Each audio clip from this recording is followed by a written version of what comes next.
Congolais et Congolaises, combattants de l'indépendance, aujourd'hui victorieux, je vous salue au nom du gouvernement congolais. À vous tous, mes amis, qui avez lutté sans relâche à nos côtés, je vous demande de faire de ce 30 juillet 1960 une date illustre que vous garderez ineffaçablement gravée dans vos cœurs, une date dont vous enseignerez avec fierté la signification à vos enfants, pour que ceux-ci, à leur tour, fassent connaître à leurs fils et à leurs petits-fils l'histoire glorieuse de notre lutte pour la liberté. Car cette indépendance du Congo, si elle est proclamée aujourd'hui dans l'entente avec la Belgique, pays ami avec qui nous traitons d'égal à égal, ni les Congolais digne de ce nom ne pourra jamais oublier cependant que c'est par la lutte qu'elle a été conquise.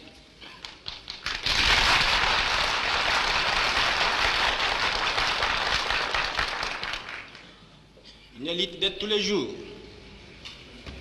une lutte ardente et idéaliste, une lutte dans laquelle nous n'avons mélangé ni nos forces, ni nos privations, ni nos souffrances, ni notre sang. Cette lutte qui fit des larmes, des feux et des sang, nous en sommes fiers jusqu'au plus profond de nous-mêmes, car ce fut une lutte noble et juste, une lutte indispensable pour mettre fin à l'humiliant esclavage qui nous était imposé par la force. Ce qui fit notre sort à 80 ans du régime colonialiste, nos blessures sont trop fraîches et trop douloureuses encore pour que nous puissions les chasser de notre mémoire.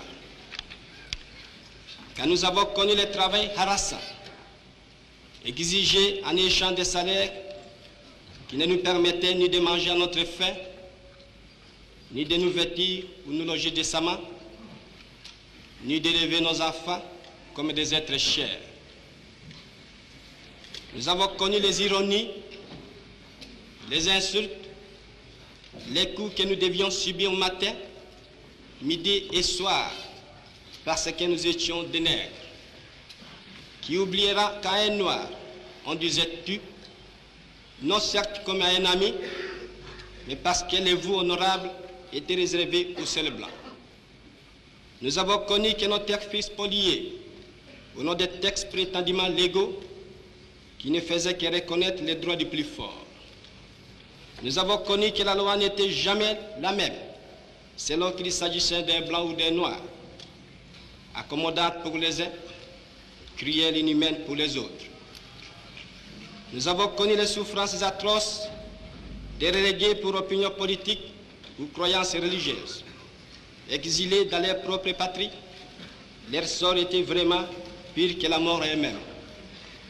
Nous avons connu qu'il y avait dans les villes des maisons magnifiques pour les blancs et des paillotes croulantes pour les noirs. Que les noirs n'étaient admis dans les cinémas, ni dans les restaurants, ni dans les magasins d'Européens. Que les noirs voyageaient à même la coque de péniche, au pied du blanc dans sa cabine de luxe. Qui oubliera enfin les fusillades où périrent tant de nos frères. Les cachons furent brutalement jetés, ceux qui ne voulaient plus se soumettre au régime d'injustice, d'oppression et d'exploitation.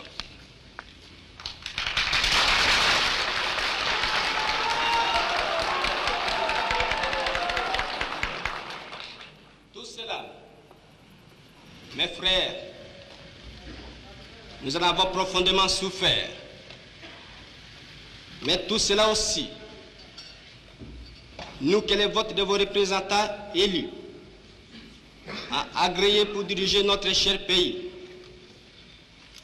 nous qui avons souffert dans notre corps, et dans notre quai de l'oppression colonialiste, nous vous le disons, tout court, tout cela est désormais fini.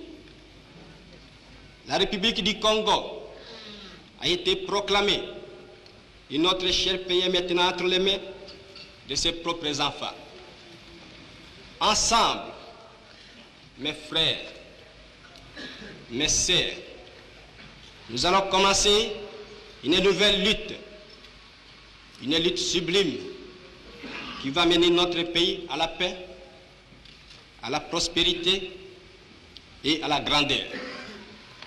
Nous allons établir ensemble la justice sociale et assurer que chacun reçoive la juste rémunération de son travail.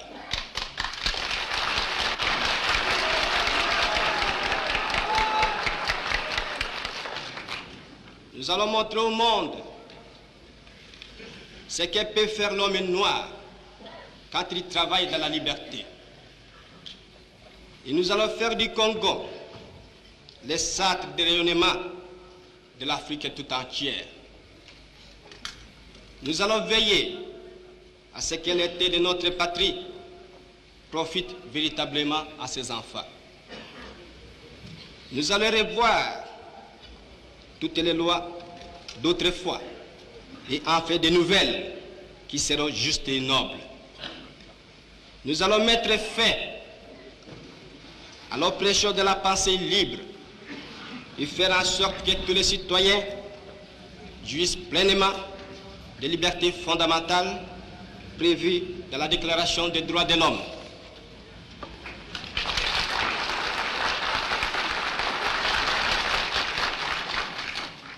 Nous allons supprimer efficacement toute discrimination, quelle qu'elle soit, et donner à chacun la juste place que lui vaudra sa dignité humaine, son travail et son dévouement au pays.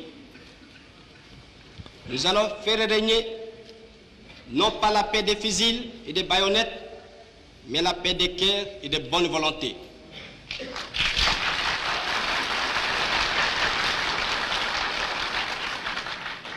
Et pour tout cela, chers compatriotes, soyez sûrs que nous pourrons compter non seulement sur nos forces énormes et nos richesses immenses, mais sur l'assistance de nombreux pays étrangers dont nous accepterons la collaboration chaque fois qu'elle sera loyale. Il ne cherchera pas à nous imposer une politique quelle qu'elle soit.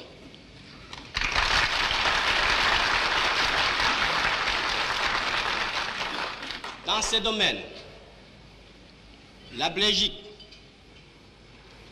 qui comprenant en fait l'essence de l'histoire, n'a pas essayé de s'opposer à notre indépendance, est prête à nous accorder son aide et son amitié, et un traité vient d'être signé dans ce sens entre nos deux pays égaux et indépendants. Cette coopération, j'en suis sûr, sera profitable aux deux pays. De notre côté, tout en restant vigilants, nous saurons respecter les engagements librement consentis. Ainsi, tant à l'intérieur qu'à l'extérieur, le Congo nouveau, notre chère République, que mon gouvernement va créer, sera un pays riche, libre et prospère. Mais pour que nous arrivions sans retard à ce but, vous tous, législateurs et citoyens congolais, je vous demande de m'aider de toutes vos forces.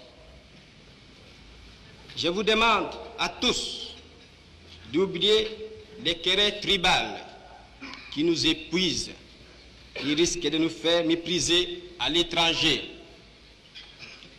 Je demande à la minorité parlementaire d'aider mon gouvernement par une opposition constructive et de rester strictement dans les voies légales et démocratiques. Je vous demande à tous de ne reculer devant aucun sacrifice pour assurer la réussite de notre grandiose entreprise. Je vous demande enfin de respecter inconditionnellement la vie et les biens de vos concitoyens et des étrangers établis dans notre pays. Si la conduite de ces étrangers laisse à désirer, notre justice sera prompte à les expulser du territoire de la République. Si par contre leur conduite est bonne, il faut les laisser en paix, car eux aussi travaillent à la prospérité de notre pays. L'indépendance du Congo marque un pas décisif vers la libération de tous les continents africains.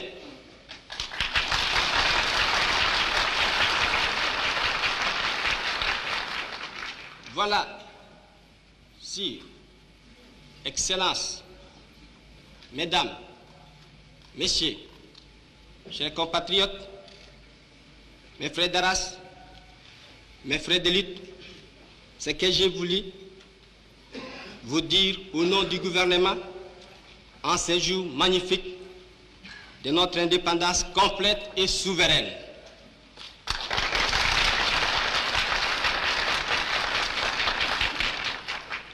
Notre gouvernement fort, national, populaire, sera le salut de ce pays.